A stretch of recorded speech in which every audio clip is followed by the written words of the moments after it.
ఎంత చేసినా కలిసి రావట్లేదు, లాభాలు రావట్లేదు, ఎదుగుదల లేదు, అభివృద్ధి లేదు అని బాధపడే వాళ్ళకందరికీ ఒక మంచి మెసేజ్.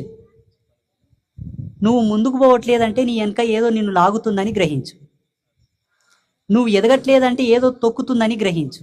ఆ తొక్కి పట్టే దాంట్లో 3 ఉంటాయి. 1 పాపం, 2 శాపం, 3 కర్మ.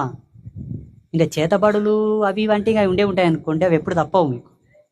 ఇంకా నరదృష్టి అంటే 24 గంటలు ఉంటుంది మీ మీద. నరదృష్టి అయితే పోదది. కలియుగంలో ఈ భూప్రపంచంలో ఇప్పుడున్న వర్తమాన కాలంలో అందరూ తరించుటకే ఈ క్షేత్రం నెలకొల్పబడింది. బాగా గుర్తుపెట్టుకోండి. అందరూ తరించడానికే ఈ క్షేత్రాన్ని నెలకొల్పడం జరిగింది.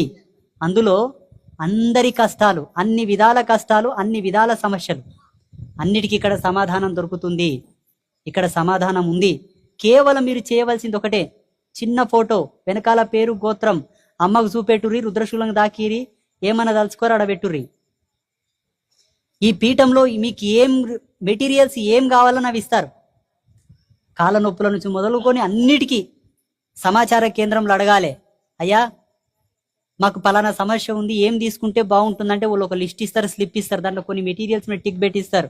తీసుకోండి, ఇంట్లో స్థాపన చేసుకోండి, మీ ఒంటి మీద స్థాపన చేసుకోండి, అమ్మ పేరు చెప్పుకొని చల్లగా బతుకుర్రి. అయిపోయి నీకు 2 గుర్తులుంటాయి. డబ్బు ఎట్లా సంపాదించాలి, వచ్చిన డబ్బుని ఎట్లా ఖర్చు పెట్టాలి, ఇవి 2 కూనం ఉంటుంది నీకు. ఏమేం తినాలి, తిన్నది ఎట్లా అరిగించుకోవాలి, ఇవే కూనం ఉంటుంది నీకు.